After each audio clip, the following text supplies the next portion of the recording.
Backup troops were in place. The barricade did its job, but the driver killed an officer. Would any of your recommendations have prevented this? I don't think so. I think the circumstances here with him running into the officers who were at a forward checkpoint, forward of the barrier, wouldn't have made a difference in this particular case. You know, for a while there was a fence there, and that fence was removed based on the right measures to pull the perimeter back in toward the Capitol, allowing access on the major streets. All those were solid decisions made by the Capitol Police Board, and everyone concurred with that. The retention. So they didn't come down too Guard, early, General. I'm sorry? So that fencing you mentioned there, it didn't come down too early? No.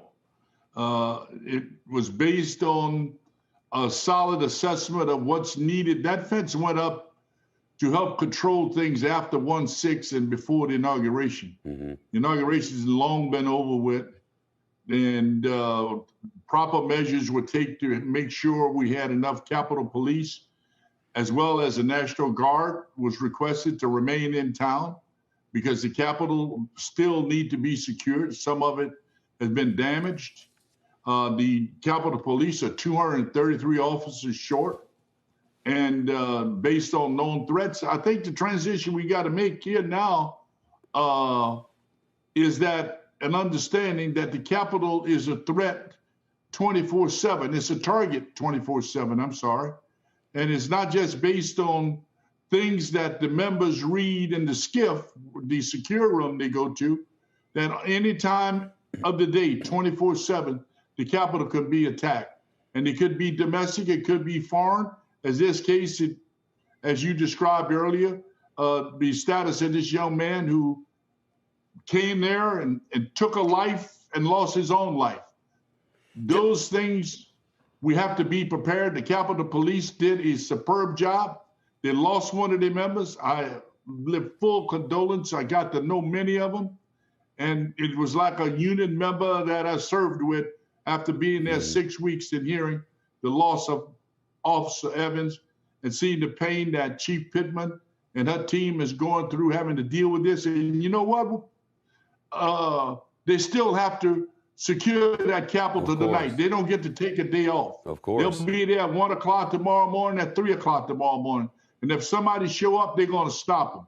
And that's the respect we've got to give to the Capitol Police by getting the Congress to immediately approve the supplemental that the House has proposed of almost $2 billion to give the Capitol Police the additional personnel and equipment and technology they need to complete the hardening of the Capitol. Yet you've recommended 854 more personnel hired for the Capitol, including a rapid response unit.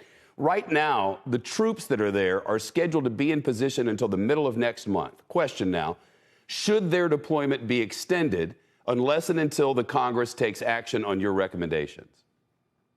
Yeah, I think they should be extended as long as the police board and the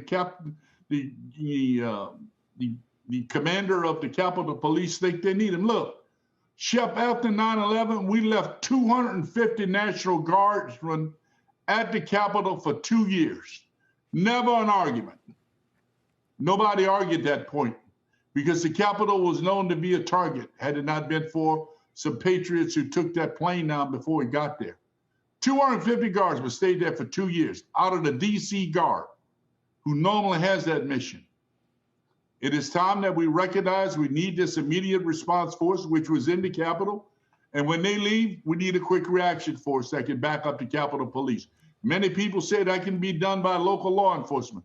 Who's going to back them up at 3 o'clock in the morning? Mm-hmm. Your point is well taken. What police force is going to back? That's why we need to have the National Guard, the D.C. National Guard, properly manned and equipped to be able to back up the Capitol Police, because the Capitol Police is doing a great job. They're 233 officers short.